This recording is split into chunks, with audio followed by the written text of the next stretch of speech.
Assalamualaikum warahmatullahi wabarakatuh dan salam sejahtera. Selamat kembali ke dalam channel Kalam Hijau. Untuk hari ini kita akan bincangkan satu topik bagi tingkatan 4 iaitu bab 7. Tajuknya ialah graf gerakan. Okey, untuk tajuk graf gerakan ni apa yang anda akan pelajari ialah yang pertama iaitu graf jarak masa dan juga graf laju masa. Okey. Graf jarak masa dan juga graf laju masa. Apa itu graf jarak masa? Okey. Untuk standard pembelajaran iaitu melukis graf jarak masa. Apakah yang anda faham tentang graf jarak masa? Adakah anda pernah menaiki pengangkutan awam ke suatu destinasi?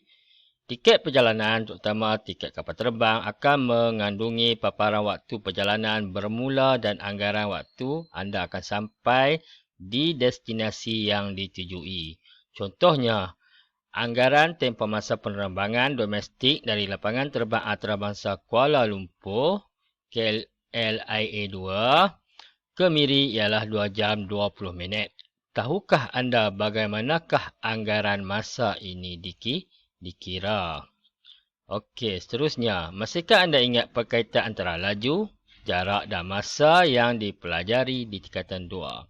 Baiklah, kita teruskan ya. Laju ialah satu kadar yang melibatkan jarak dan masa. Kaitan antara laju dengan masa boleh diwakilkan dengan melukis graf jarak masa. Graf jarak masa membolehkan gerakan satu objek digambarkan dalam bentuk grafik yang mudah difahami. Di bawah ni kita tengok adalah graf jarak masa. Okey, pada paksi Y adalah jarak dan pada paksi X adalah masa. Pada suatu graf jarak masa, apa maklumat yang dapat dalam graf? Okey, paksi mencancang mewakili jarak yang dilalui. Okey, ini paksi mencancang. Okey, paksi mengufuk mewakili tempoh masa yang diambil. Dan kecerunan graf mewakili kadar perubahan jarak terhadap masa iaitulah laju. Ini kecerunan graf. Okey, seterusnya kita sambung. Bagaimanakah anda boleh melukis graf jarak masa? Graf jarak masa boleh dilukis jika maklumat berkaitan dengan suatu gerakan seperti yang berikut diperolehi.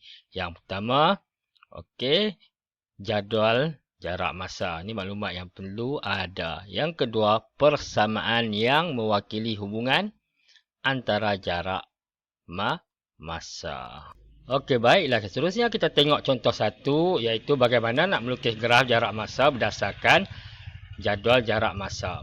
Okey, kita tengok contoh satu. Azrin bercita-cita untuk menjadi seorang pelumba basikal dan berhasrat mengharumkan nama Malaysia di pentas dunia seperti Azizul Hasni Awang, jaguh lumba basikal trek negara. Dia bercadang untuk menyertai pertandingan basikal peringkat daerah Krian. Dia bertekad untuk menjalani latihan selama 2 jam setiap hari dan jadual di bawah menunjukkan jarak yang dilalui dan masa yang diambil oleh Azrin semasa latihan. Okey, mari kita tengok. Dia bagi kat kita sini. Bagi apa di sini? Kita bagi kat kita sini adalah jadual jarak masa. Okey, masa. Tengok. Bila masa kosong, jaraknya kosong sebab tiada pergerakan. Okey. Bila masa 30 minit, jarak yang dilalui adalah 10 km. 60 minit, 20 km. 90 minit, 30 km. 120 minit, 40 km. Dan soalan dia kata, lukis graf jarak masa berdasarkan jadual di atas. Maklumat daripada jadual ni kita akan bina graf jadual masa. Jadi penyelesaiannya seperti yang ada di sini iaitu, okey, kita tengok penyelesaian dia. Langkah yang pertama adalah kita pilih skala yang sesuai bagi mewakili yang pertama jarak pada paksi Y ni. Yang kedua adalah masa pada paksi X ni. Okey. Jadi di sini skala yang dipilih adalah, okey, nampak ni 10, 20, 30 dan juga 40. Okey. Dan nilai ataupun unitnya adalah kilometer sebab ia melibatkan jarak. Okey, kemudian kita pilih pada paksi X. 30 minit, 60 minit, 90 minit, 120 minit.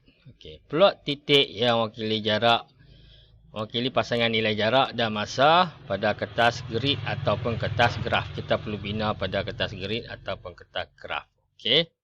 Kemudian kita sambungkan titik-titik yang diplot menggunakan pembaris untuk memperoleh graf jarak masa seperti yang di sebelah. Macam mana kita nak plot? Kita tengok maklumat di sinilah. Okey, kita tengok maklumat yang diberi. Okey, 0, 0. Kita tengok sini. Ni titik yang pertama. Okey, sini. 0, 0. Ni. Masa 0, jarak pun 0. Kemudian jarak 10. Kita tengok sini. Ni jarak 10. Okey. Kemudian minit 30. Ni minit 30. Bila kita plot, ni akan dapat titik di sini. Kemudian 20, 60.